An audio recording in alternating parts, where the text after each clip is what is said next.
So this is from the AP Statistics exam in 2013. It's problem number 3, and it discusses random variables and linear transformations of random variables and combining random variables. Okay, so let's take a look at this.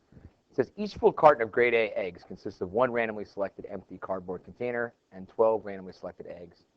The weights of such full cartons are approximately normally distributed with a mean of 840 grams and a standard deviation of 7.9 grams. What's the probability that a randomly selected full carton of grade A eggs will weigh more than 850 grams? Okay, that's a standard normal distribution problem that they're asking us about. Okay, so part A, they want the probability that the whole egg crate altogether is, or the weight of that, we'll call it Z, is greater than 850.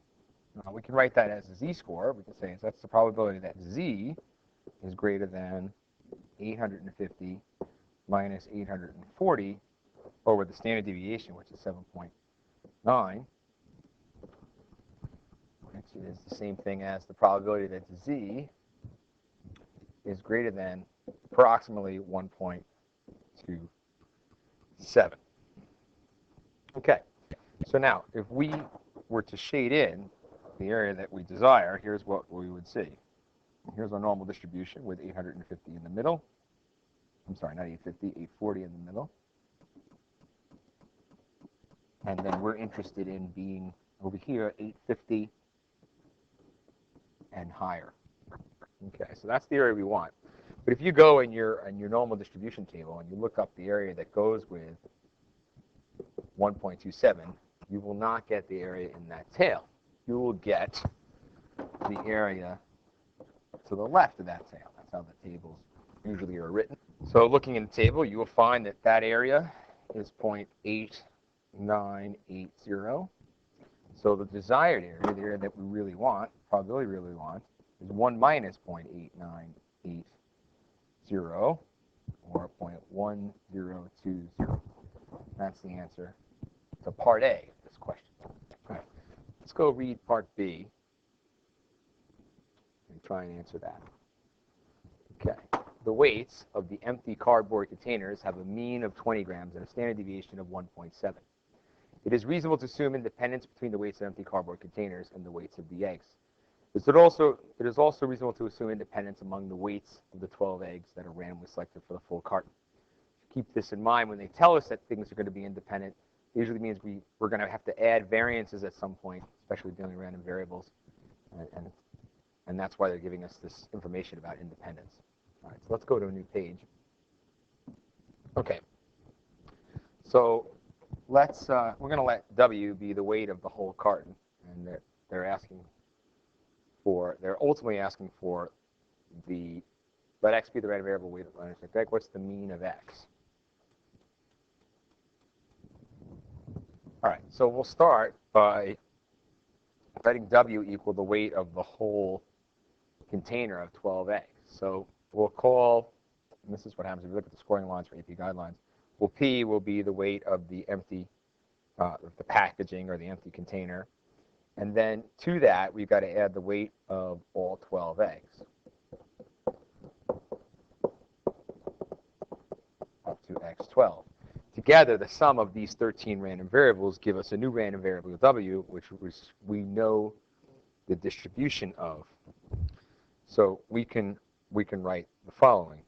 Okay, the expected value, or the mean of W, we can write expected value 1, or we can write mu W, is just going to be the sum of all these means. So the mean of P plus the mean of X1 plus, I shouldn't say, I wrote W here. I should write expected value.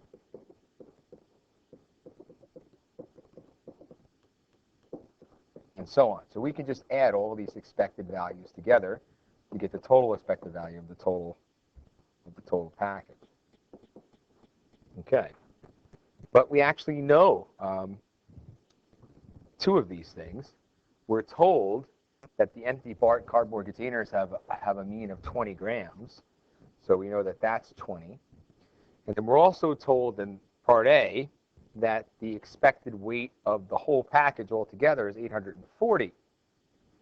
So to that, we're going to add 12 expected values of the eggs. Now, we should expect them to be, well the whole have the same expected value. So we can solve for this now. So if we solve for this, we're going to do 840 minus 20 divided by 12, or we get about 68.33 grams, equaling the expected value of any one of those eggs. All right. Second question is, what is the standard deviation of x? We should be careful about what we remember. We cannot add standard deviations, but we can add variances. So here's what we would know. The variance of the weight of the whole container would be the variance of the weight of the whole container with eggs. That's what this thing on the left means. Would be the variance of the carton plus the variance of each of these random variables, all the way up to variance of the 12th egg to be placed into the container. So we can write this more compactly as variance of W equals variance of P plus 12 times the variance of the eggs. All right? So we're having some information. So we do know the variance of this, actually. What we do know is we know the standard deviation of W is 7.9. So the variance is just 7.9 squared. And then we're also given the variance of the packaging. Variance of the packaging, or the standard deviation of the packaging, is 1.7. So the variance is 1.7 squared. And then we're left with this. Okay, so this is an expression that we can solve for. This is really 62.41 equals 2.89 plus 12 times the variance of xi. Just keep going along here. We can subtract and then divide by 12, and we'll get 4.96 equals the variance of xi. Now the question asks for the standard deviation of x.